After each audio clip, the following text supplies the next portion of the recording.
Welcome to the African Album Review Podcast, where we review Africa's best and latest music projects. This is the third or fourth Mr Eazi project that I've reviewed, and it's always a revelation each time. This hasn't happened by design, but fate that he drops his projects whenever I have time. And the man needs no introduction, and he continues to become one of Africa's modern music legends from both the vibes and the business. Here is my review for Mr Eazi's new EP titled Something Else. Africa. Murise. My name is MJ Wemoto, and I welcome you to the African Album Review Podcast. Thank you so much for joining me on the podcast today, my people. How you doing? We about to do this thing, but before we do check out motomotomusic.com. That's the website, and you can drop some coins to keep the podcast going. And check out Motomoto Music Africa on YouTube. I'm trying to grow that YouTube platform, so please subscribe, like, follow, do what you gotta do so that we see those views going up and everything else. The latest African album review is Something Else was released on February 19 under Banku Music for Empower Africa Limited. It has 5 songs, a 12-minute runtime, 1 feature, multiple producer placements including Spells, E. Kelly, Killer Tunes, Kel B, J-Lon, and Black Jersey.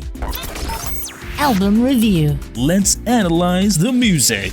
Mr Eazi is the Don that paid his price, and now he's living in paradise. This is what you get once you've paid your dues in just about any aspect of life, really. I mean, if it really works out, it works out.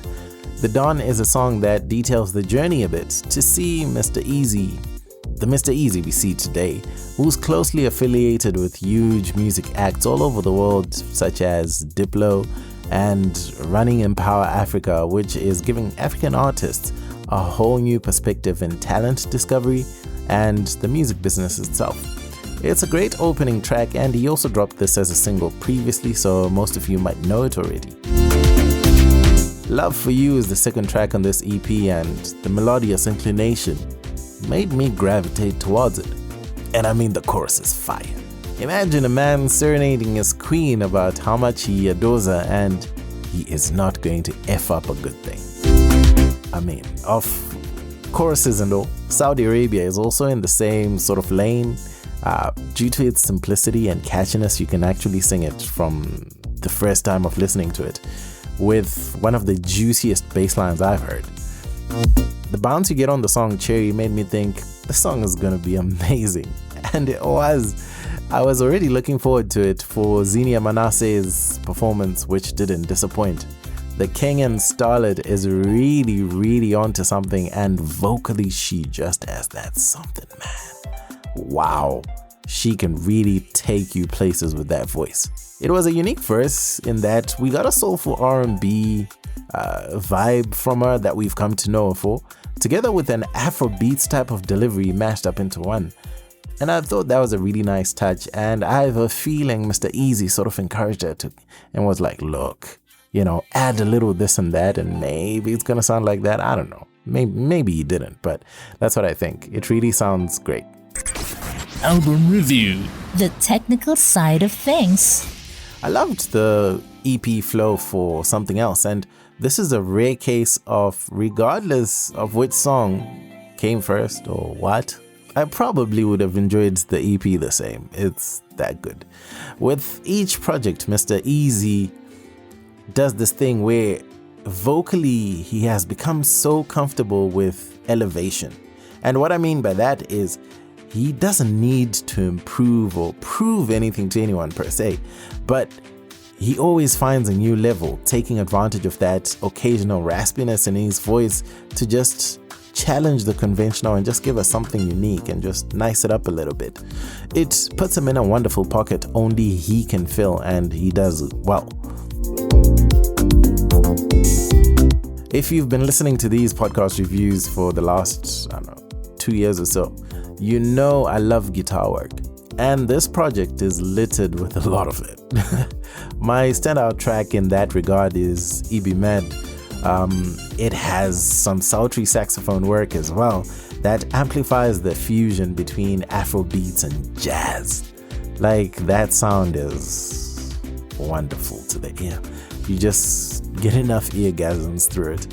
The sound is definitely in the more mature realm, and I fell in love instantly. You already know when it comes to quality, this body of work is fully covered.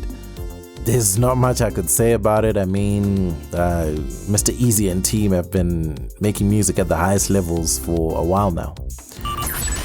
Album review. The final thoughts. For a 5-track EP, you get the best of Mr Eazi, and each song is a hit in its own right. Mr Eazi's hit-making ability now seems nearly effortless. The man has been on song for a hot minute now, and as a result, I cannot pick a single track as a standout on this one. I think every track has a little something that you would love. I personally loved all 5. I highly recommend Something Else for... Something Else is in the EP. Not Something Else is in Something Else.